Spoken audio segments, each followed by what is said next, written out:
பிலால் ரலியல்லாஹு அன்ஹு அவர்களுக்கு சுவர்க்கத்தில் ஒரு வீடு இருப்பதை ரசூல் ஸல்லல்லாஹு அலைஹி வஸல்லம் அவர்கள் தெரிவிக்கிறார்கள். பிலாலுக்கு சுவர்க்கத்தில் ஒரு வீடு இருக்கிறது. எதனால் என்று கேட்டபோது அவர் சொல்லுகிறார், யா ரசூலல்லாஹ், நான் ஒது செஞ்சார் 2 ரக்காத் தொழுவார். சுப்ஹானல்லாஹ். கஷ்டம் இல்லை சார், இதெல்லாம் சிம்பிள். வீட்டிலிருந்து நீங்கள் பாத்ரூமில் குளிக்கிறோம், குளிச்சுட்டு முடிச்சுட்டு வரக்குள்ள ஒதுவை செய்கிறோம், அப்படியே வந்து ட்ரெஸ்ஸை மாற்றிட்டு உடனே 2 ரக்காத்தை தொழுகிறது. நம்முடைய பாவங்களுக்கு தௌபாவாக அமைகிறது. எவ்வளவு அழகான வழிகாட்டல். ஆனால் நம்ம மிஸ் பண்ணி கொண்டே போகிறோம். அதே போல் அன்புள்ள சகோதர சகோதரிகளை, நஃபிலான தொழுகைகள் போல நஃபிலான நோன்புகளும் இருக்கின்றன.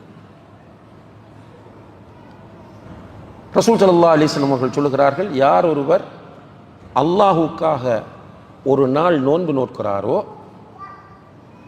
அவருடைய முகத்தை 70 வருடங்கள் நரகத்தை விட்டும் அல்லாஹ் தூரமாக்குகிறார்.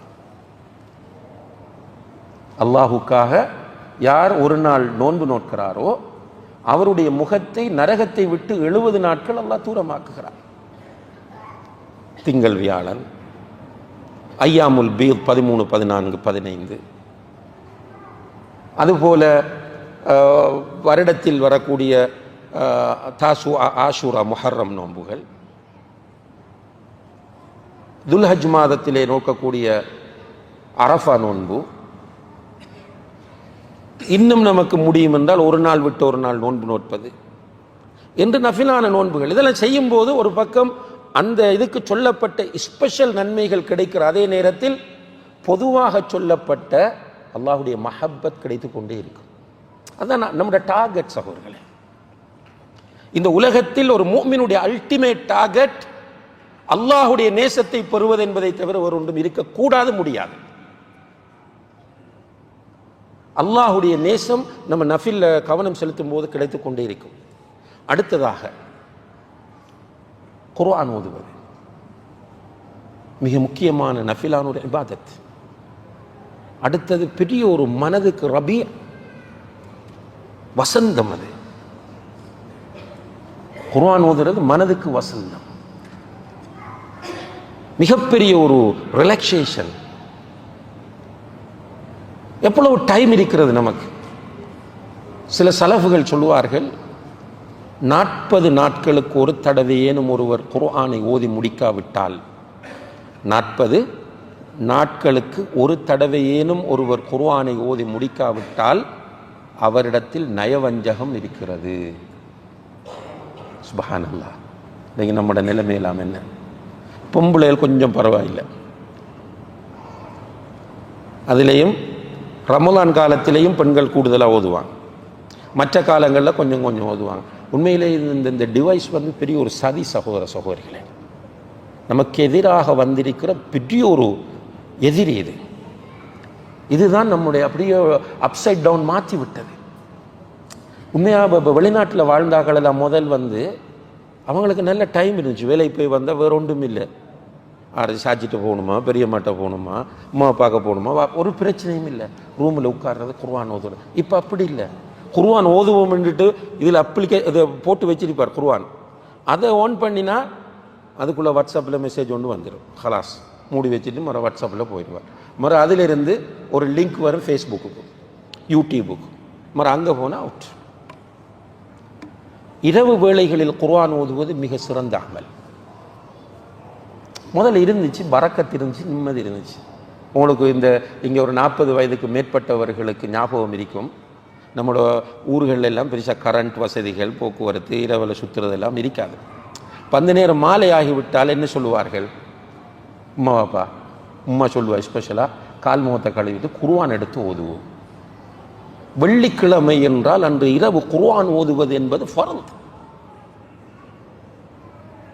நம்முடைய சமூகத்தில் இருந்த நடைமுறையை சொல்லுகிறேன். என்னென்ன எடுத்து ஓதுவார்கள். வீட்டில் பரக்கத் இருந்தது. வெளிநாடு தெரியாது, பெரிய பெரிய ஜொப் எல்லாம் தெரியாது, பெரிய பெரிய பிஸ்னஸ் எல்லாம் தெரியாது. ஊருக்குள்ள டாக்டர்ஸ் இல்லை, என்ஜினியர்ஸ் இல்லை. மீனவர்கள், விவசாயிகள், கூலி தொழிலாளிகள், 1-2 பணக்காராக்கள் இருப்பாங்க. ஆனால் எல்லோருக்கும் நிம்மதி இருந்தது, சந்தோஷம் இருந்தது. இப்போ எல்லாம் இருக்க ஒன்றும் இல்லை. ஏனென்றால் இந்த குர்ஆனோடு உள்ள தொடர்பு அப்படியே தூரமாகி கொண்டு போகிறது. وَمَنْ أَعْرَضَ عَنْ ذِكْرِي فَإِنَّ لَهُ مَعِيشَةً ضَنْكًا. அல்லாஹ் குர்ஆனில் சொல்றான், என்னுடைய திக்ராகி இந்த குர்ஆனை புறக்கணித்தால் அவருக்கு நெருக்கடியான வாழ்க்கையை நான் கொடுப்பேன் என்று சொல்கிறான். வரையுது பெரிய சம்பளம், நிம்மதி இல்லை, தூக்கம் இல்லை, நிறைய சொத்துக்கள் இருக்கு, நிம்மதி இல்லை. குர்ஆனோடு நெருங்கி பாருங்கள், நிச்சயமாக நமக்கு மிகப்பெரிய மாற்றத்தை வாழ்க்கையில் காணலாம். வீட்டில் குர்ஆன் ஓதினால் வீட்டுக்குள்ள இருந்து ஷைத்தான் ஓடுறான், மலக்குகள் வராங்க. சுப்ஹானல்லாஹ். ஹதீஸ் நான் சொல்றது, குர்ஆன் ஓதினம் என்றால் ஷைத்தான் வீட்டை விட்டு விரண்டோடுவான், மலக்குகள் இறங்குகிறார்கள். உசைத் இப்னு ஹுதைர் ரலியல்லாஹு அன்ஹு என்கிற நபித்தோழர் வந்து சொல்றார் ஸல்லல்லாஹு அலைஹி வஸல்லம் கிட்ட, ரசூலுல்லாஹ் நேற்று அந்த சுபஹுக்கு வர்றார் வந்து சொல்ல, இரவு நான் வீட்டில் குர்ஆன் ஓதினேன், என்னுடைய குதிரை மிரள ஆரம்பித்து விட்டது. நான் திரும்ப திரும்ப ஓதினேன், வேகமாக மிரண்டது, இந்த கட்டுக்கடங்காமல் மிரள ஆரம்பித்தது. அப்போ எனக்கு பயம் வந்துட்டு இந்த குதிரை பிச்சுட்டு வந்து என்னுடைய மகன் எஹியாவை மிரிச்சிடுமோன்ற பயத்தில் நான் ஓதுவதை நிறுத்தினேன் என்று சொல்லும்போது ரசூலுல்லாஹி அலைஹி வஸல்லம் அவர்கள் சொன்னார்கள், உசைதே, நீ குர்ஆன் ஓத ஓத உன்னுடைய வீட்டுக்குள் மலக்குகள் இறங்கிக் கொண்டிருந்தார்கள். அதை அந்த குதிரை பார்த்தது, அதனால் தான் குதிரை மிரண்டது.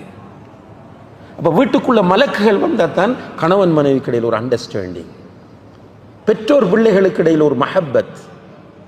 உண்மையில் நம்ம என்ன நினைக்கிறோம் என்றால், காசு, சர்டிஃபிகேட், ஸ்கூல், என்ற புள்ள அந்த ஸ்கூலில் படித்த, எங்கள்கிட்ட அந்த சொத்து இருக்கு, எங்களோட வீட்டில் இந்த சோஃபா, அந்த ஸ்டைல், இதில் நிம்மதி என்பது மனதில் உள்ளது. அந்த நிம்மதியை தருவதற்கு மிக முக்கியமான ஒரு வழியாக இருப்பது இந்த குர்ஆன். எனவே வீட்டில் குர்ஆன் ஓதுங்கள். பேச்சுலர்ஸாக இருக்கிறவர்கள் குர்ஆனோடு நெருக்கமான தொடர்பை ஏற்படுத்துங்கள். ஒரு நாளைக்கு நீங்கள் ஒரு அரை மணித்தியாலம் இருந்தால், அன்புள்ள சகோதரர்களே, ஒரு 50 தொடக்கம் 100 வரை உள்ள வசனங்களை நீங்கள் ஓதலாம். அரை மணித்தியாலம் இருந்தால், ஒரு நாளைக்கு அரை மணித்தியாலம் ஏன் ஒதுக்கல? நமக்கு குர்ஆன் ஓதுவதற்கு, இந்த ஃபேஸ்புக் பார்க்கறதுக்கு, ஃபோன் பார்க்கறதுக்கு பல மணி நேரங்களை ஒதுக்கக்கூடிய நாம், நாளை மறுமையிலே மஹ்ஷரிலே அல்லாஹு தஆலா சூரியனை நம்முடைய தலைக்கு ஒரு மைலுக்கு அப்பால் கொண்டு வந்து நிறுத்துகிற போது அவனுடைய நீதிமன்றம் வந்துவிடும். அல்லாஹ் வருவான், நம்ம ஒவ்வொருவரையும் அழைத்து விசாரிப்பான். அந்த நேரத்தில் அல்லாஹ் கேட்கிற 4 முக்கியமான கேள்விகளில் ஒன்று, உன்னுடைய வாலிபத்தை எப்படி கழித்தாய், உன்னுடைய ஆயுளை எப்படி கழித்தாய். நம்ம பதில் சொல்லப்படாது அல்லாஹ் கிட்ட. யா அல்லாஹ், நான் குர்ஆன் ஓதுவேன், ஒவ்வொரு நாளும் அரை மணி நேரங்கள் நான் குர்ஆன் ஓதுகிற வழக்கத்தோடு இருந்தேன். ஓதி பாருங்க, ஃப்ளைட்ல போகக்குள்ளே ஓதணும் போல இருக்கும், கார்ல போகும்போது மோத வேண்டும் போல என்றால் அதில் உள்ள டேஸ்ட் தனி.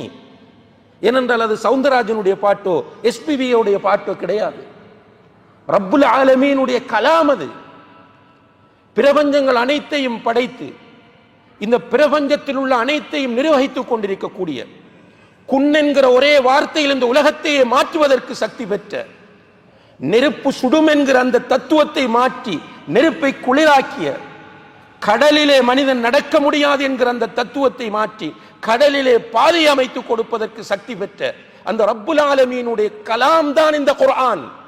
ஒவ்வொன்றும் அல்ஹம்துலில்லாஹி ரப்பில் ஆலமீன் என்றால் அல்லாஹ் பேசிய வார்த்தைகள் தான் இந்த குர்ஆன். எனவே அல்லாஹ்வுடைய குர்ஆனை ஓத ஓத ஓத பரக்கத்து வரும், நிம்மதி வரும், பொருளாதாரம் வரும், ரஹ்மத் வரும், கஷ்டம் நீங்கும், பிரச்சனை நீங்கும், நோய் நீங்கும், எல்லாமே நமக்கு சந்தோஷமாக இருக்கும். ஆனால் நம்ம ரெடி இல்லை என்பதுதான் இங்கே இருக்கிற பிரச்சனையாகும். எனவே அன்புள்ள சகோதர சகோதரிகளே, ஒரு நியத்து வையுங்கள், அந்த ரப்புல் ஆலமீனுடைய மஹப்பத் எனக்கு தேவை. அந்த ரப்புல் ஆலமீனுடைய மஹப்பத்தை நான் பெற வேண்டும் என்றால் ஃபர்தான வணக்கங்களை செய்கிற அதே நேரத்தில் நஃபிலான வணக்கங்களில் நான் கவனம் செலுத்த வேண்டும். அந்த நஃபிலிலே சுன்னத்தான தொழுகைகள், நோன்பு, குர்ஆன் ஓதுவது. அதுபோல இறுதியாக இன்னும் ஒன்றை சொல்லி என்னுடைய உரையை நிறைவு செய்யலாம் நினைக்கிறேன். அதுதான் அல்லாஹ்வை திக்ர் செய்வது. பெரிய ஒரு நஃபில். எந்த அளவுக்கு நஃபில் என்றால், ரசூலுல்லாஹி அலைஹி வஸல்லம் அவர்கள் சொல்லுகிறார்கள், உங்களுக்கு நான் ஒரு அமலை கற்றுத்தரட்டுமா? தங்கம் வெள்ளியை நீங்கள் தர்மம் செய்வதை விட அல்லாஹுக்கு விருப்பமானது. சுப்ஹானல்லாஹ். தங்கம் வெள்ளியை நீங்கள் தர்மம் செய்வதை விட அல்லாஹுக்கு விருப்பமானது நீங்கள் ஜிஹாதிலே கலந்து கொண்டு எதிரியை நீங்கள் வெட்ட, எதிரி உங்களை வெட்ட என்கிற அந்த அமலை விட அல்லாஹுக்கு மிக விருப்பமானது என்று சொல்லிவிட்டு ரசூலுல்லாஹி அலைஹி வஸல்லம் அவர்கள் சொன்னார்கள், அதுதான் அல்லாஹுவை திக்ர் செய்வது என்றார்கள். சுப்ஹானல்லாஹ், திக்ர் ஒரு கஷ்டமே இல்லை, வெரி சிம்பிள். ஆனால் நம்ம ரெடி இல்லை, அதான் பிரச்சனை. தெரிந்த திக்ர்களை சொல்லலாமே. ரசூலுல்லாஹி அலைஹி வஸல்லம் அவர்கள் சொல்லுகிறார்கள், அக்ஸிரு மின் கௌலி லா ஹவுல வலா குவத இல்லா பில்லாஹ். லா ஹவுல வலா குவத இல்லா பில்லாஹ் என்பதை அதிகமாக சொல்லுங்கள். ஆருக்கு பாடம் இல்லை? லா ஹவுல வலா குவத இல்லா பில்லாஹ் பாடம் இல்லாதாக்கள் யார் இருக்கிறோம்? எல்லாருக்கும் பாடம். ஆனால் எத்தனை பேர் சொல்றோம்? ரசூலுல்லாஹ் சொல்லுகிறார்கள், கன்ஸும் மின் குனூஸில் ஜன்னah. லா ஹவுல வலா குவத இல்லா பில்லாஹ் சுவர்க்கத்து பொக்கிஷங்களில் ஒன்று. இன்னும் ஒரு ஹதீஸ்ல பாபும் மின் அபுவாபில் ஜன்னah, சுவர்க்கத்து வாசல்களில் ஒன்று. லா ஹவுல வலா குவத இல்லா பில்லாஹ். இமாம் இப்னுல் கையிம் அல் ஜௌஸியா ரஹிமஹுல்லாஹ் அவர்கள் சொல்லுகிறார்கள், இந்த லா ஹவுல வலா குவத இல்லா பில்லாவை யார் அதிகமாக சொல்லுகிறாரோ அவருக்கு ஸ்ட்ரெஸ்ஸே இருக்காராம். சுப்ஹானல்லாஹ். என்னோட லா ஹவுல வலா குவத இல்லா பில்லாஹோட மீனிங் என்ன? லா ஹவுல், எந்த சேஞ்சும் இந்த உலகத்தில் நடக்காது, எந்த ஒரு மாற்றமும் இந்த உலகத்தில் நடக்காது. வலா குவத், யாருக்கும் இந்த உலகத்தில் சக்தி கிடையாது, இல்லா பில்லாஹ், அல்லாஹுடைய உதவியை கொண்டே தவிர. எந்த ஒரு மாற்றம் நடக்கணும்னா அல்லாஹ் நாடணும். அது எனக்கு இருக்கிற வருத்தம் நீங்கணும்னா அல்லாஹ் நாடினா தான் நீங்கும். எனக்கு இருக்கிற பொருளாதார கஷ்டம் நீங்கணும்னா அல்லாஹ் நாடினா தான் நீங்கும். என் குடும்ப பிரச்சனை நீங்கணும்னா அல்லாஹ் நாடினா தான் நீங்கும். இப்படி எந்த ஒரு மாற்றம் வேண்டும் என்றாலும் அல்லாஹுடைய நாட்டம் வேண்டும். இந்த உலகத்தில் யாருக்கும் இந்த சக்தியும் கிடையாது. சுப்ஹானல்லாஹ். திரும்ப திரும்ப நீங்க இந்த பொருளோடு இதை சொல்லி பாருங்க, எவ்வளவு பெரிய ஒரு ரிலாக்ஸேஷன் வரும். அதான் சொல்லாங்க இமாம் இப்னுல் கையிம் ஜௌஸியா, லா ஹவுல வலா குவத இல்லா பில்லாஹ் என்பது ஒரு மனிதன் அதிகமாக சொன்னால் அவனுடைய ஸ்ட்ரெஸ் எல்லாம் குறையும். அதே போல் இன்னும் ஒரு சின்ன திக்ர் ஒன்று இருக்கு, அல்லாஹு ரப்பி லா ஷரீக லஹ். என்னது? அல்லாஹு ரப்பி லா ஷரீக லஹ். இப்போ திரும்ப திரும்ப ரிப்பீட் பண்ணீங்கன்னா மனசில் பதிஞ்சிடும். அல்லாஹு ரப்பி லா ஷரீக லஹ், என்னுடைய ரப் அல்லாஹ் தான், அவனுக்கு எந்த துணையும் இணையும் கிடையாது. ஒரு கஷ்டத்தில் இருக்கிறவர் இதை ஓதினால் அவருடைய கஷ்டம் நீங்கும்.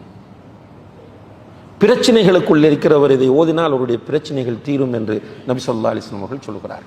பொதுவாகவே திக்ர் என்பது அல்லாஹ்வுக்கு மிக விருப்பமானது. அதே நேரத்தில் நமக்கு மிக பெரிய மன அமைதியை பெற்றுத்தரக்கூடிய, அலா பி திக்ரில்லாஹி தத்மஇன்னுல் குலூப், அல்லாஹ்வை திக்ர் செய்வதன் மூலம் உள்ளங்கள் அமைதி அடைகின்றன. எனவே அன்புள்ள சகோதர சகோதரிகளை, நிறைய திக்ர் இருக்கிறது. குறிப்பாக ஹிஸ்னுல் முஸ்லிம் என்ற ஒரு புத்தகம் இருக்கிறது, வாங்கிக் கொள்ளுங்கள். ஹிஸ்னுல் முஸ்லிம், முஸ்லிமின் அரண் என்றதை தமிழில் மொழிபெயர்த்திருக்கிறார்கள், அல்லது பிரார்த்தனை பேழை என்றும் மொழிபெயர்த்திருக்கிறார்கள். கட்டாயம் ஒவ்வொரு வீட்டிலையும் ஒவ்வொரு வருடம் இருக்க வேண்டிய புக் அது.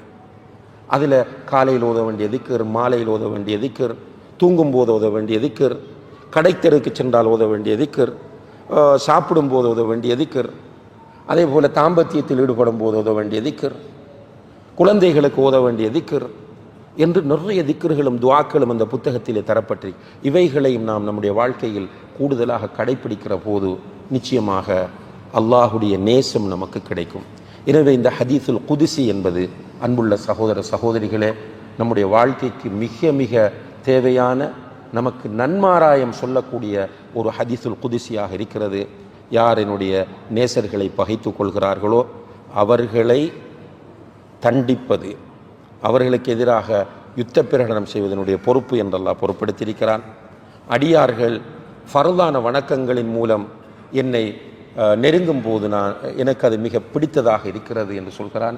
அதே போல நஃபிலான வணக்கங்களை செய்து கொண்டே இருந்தால் அவர்களை நான் நேசிக்க ஆரம்பிக்கிறேன்.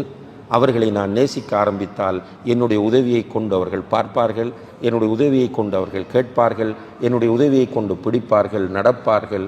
அவர்கள் கேட்டால் கொடுக்கிறேன், அவர்கள் பாதுகாப்பு தேடினால் அவர்களை நான் பாதுகாக்கிறேன் என்று அல்லாஹ் சொல்லக்கூடிய இந்த ஹதீஸ் நம் ஒவ்வொருவருக்கும் ஒரு சிறந்த வழிகாட்டியாக அமைய வேண்டும். இந்த ஹதீஸை கொண்டு அமல் செய்வதற்கு எனக்கும் உங்களுக்கும் ரப்புல் ஆலமீன் தௌஃபீக் செய்வானாக. வ ஆஹிரு தஅவானா அனில் ஹம்துலில்லாஹி ரப்பில் ஆலமீன். வஸ்ஸலாம்.